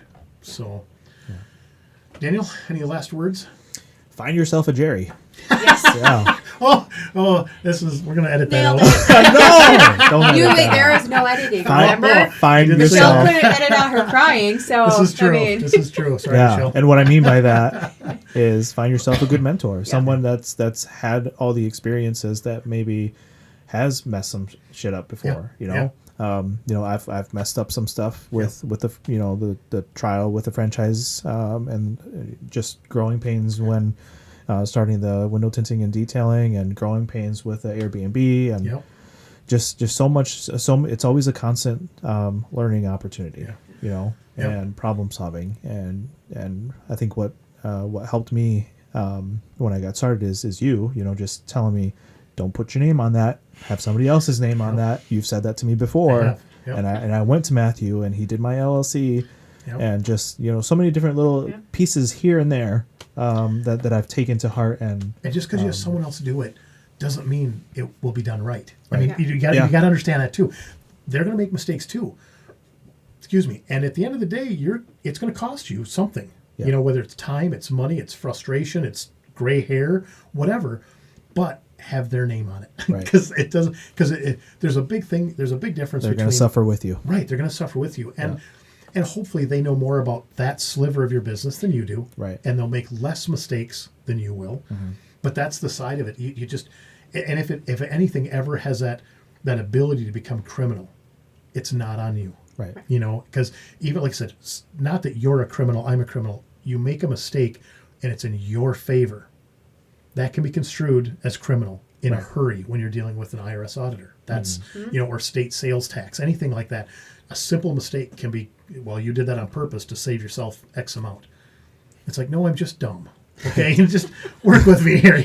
I just shouldn't have done this myself. That's all I have. So yeah, hire it done if you can, and that comes to a point too. Like we said earlier, if you can't afford it, you got to make some tough decisions here. That's it. Figure out a way. SpaghettiOs. Figure out a way to afford it. That's right. It's solely worth it at the end of the day, for sure. What I would like to do for a podcast, I'd like to bring the half a dozen guys into this room. And they've all been guys. Not that that's a thing. It just happened to be the industry I worked in, predominantly men. I mean, the automotive industry, not a lot of ladies in it, And so I just kept jumping on the coattails of the guy ahead of me that I really liked. When I'd look around and see, maybe it's the way they dressed, maybe it's the way they acted, it was the way they spoke, it was the way people looked at them when they walked in a room. I mean, there's so many factors to why you would look up to somebody. Mm-hmm. And once you find that, it's like, do I have the ability to get close to that guy or that gal? And if you do, do it. Learn. I mean, if they're doing it, if you want what they have, you have to do what they do. Period. Right? I mean, it doesn't, if you see somebody else that has the things you want and having the things they want, I'm not talking about a Corvette or, a Maserati. I mean, that's a thing. Then if I want one, I find the guys that have them and figure out how they got it. Yeah. But there's more to it than that. There's respect. When I say, I want what you have. Well, I want the respect I see people give you. Okay, so if I want that, I need to act like you act. I need to follow you around. I need to figure that out. I need to get close to you. I need to get to know you and see what makes you tick. How can you be that upbeat all the time? And because I know things don't go right all the time. So those are things you got to look for. And I would love to bring that group of guys in for a podcast, but they're spread out now. I mean, I'm an old man, so this goes back 30 years ago, that we started doing this. But the first guy that I did that with, like I said, he didn't even know that was really a thing for me until just probably about 6 months ago. We had a long talk. He works for an auto parts store now still, and he is a salesman that calls on my business and I buy from him. And he's a friend of mine. I mean, I definitely would call him a friend. And I've mentioned this to him, and he's interested in coming on the podcast. So I'll have my first mentor that didn't even know. I mean, I was embarrassed by it. Didn't realize how important it was. I mean, I still did it because I thought it was important to me, but I didn't know. And I wish now, looking back on it after talking to him 6 months ago and mentioning this to him, and he said, he just had this blank stare like, seriously? Yeah. And I was like, that's, but I wish I would have confided that in him 30 years ago. Yeah. I mean, but like I say, it all worked out. We're good friends and we get along well, and we have a very mutual respect for each other. And it's been, but he said some very nice things to me, and it meant a lot to me to hear that, and especially then when I told him, I was like, this is how this all started. And because he came to me saying some nice things about, because I've been working with a kind of a protege of his in a civic organization and helping him out with Design HQ. And he came in and told me, hey, I really appreciate reaching out and doing this. And, and he told me how he looked up to me. And I about lost it. Honestly, I'm gruff and grumble a lot of the times, but that really hit a chord. And I was like, it's really funny you say that. And it was time for some humility on my part. And I just had to go, you were my first mentor. Yeah. And he didn't even know it. Yeah. So there's a lot of unique scenarios out there like that, so don't be afraid to grab onto somebody and really squeeze that information out and make a friend at the same time. Don't use people, but make that connection, because it can last. I mean, I've known him now for over 30 years, and I mean, we're better friends now than we've ever been. Right. So it really made me feel good to tell him that, and I wasn't really sure the reaction I was going to get. We're guys, and we're like, "Oh, you dumbass," But I didn't really know what to expect, And he really took it well. I mean, I guess it was different than I wasn't sure how. I guess I shouldn't say different than I thought. Yeah. I just didn't know what to expect. Yeah. But it was very cool. It was very cool, and it was a really neat moment for me. I think it was for him too, but it was really neat for me, and it almost brought a little regret. Like I say, I should have said it 30 years ago. Yeah. And I think he'd have probably went, knowing him now, I think he probably would have went out of his way to give me more. give me more information, give me more ability, more insight. But I had to just kind of pay attention. It was, I felt like I was spying on someone. It's kind of how it felt, but it was embarrassing. I was like, I can't. I'm a guy. I can't ask for help. This is crazy. It's like reading the instructions. Nobody does that. We can't, So, but anyway, enough about that. We'll cover that on another episode. But I'm going to say the same thing again. I know, Daniel, you're going to help out and you're going to be around. Are you willing to do another one of these sometime? Oh, absolutely. Awesome. Like I said, I learned something new I think we have to. Yeah. Awesome. Yeah, we had a lot of untouched topics. Yep. Yes. Yes. Ooh, see, that would be a good title. Untouched topics. Oh, yeah. Well, I guess you specify a little bit, but anyway, That could be dirty. that could go two ways. Let's. All right, guys. Well, thanks for tuning in. Again, Danielle's the Dog's Den and the Tit and Detail Clinic that are on the website. We'll have their links in there so you can get a hold of these guys. I highly recommend you try them out. They're excellent businesses ran by absolutely spectacular people. Have a great night.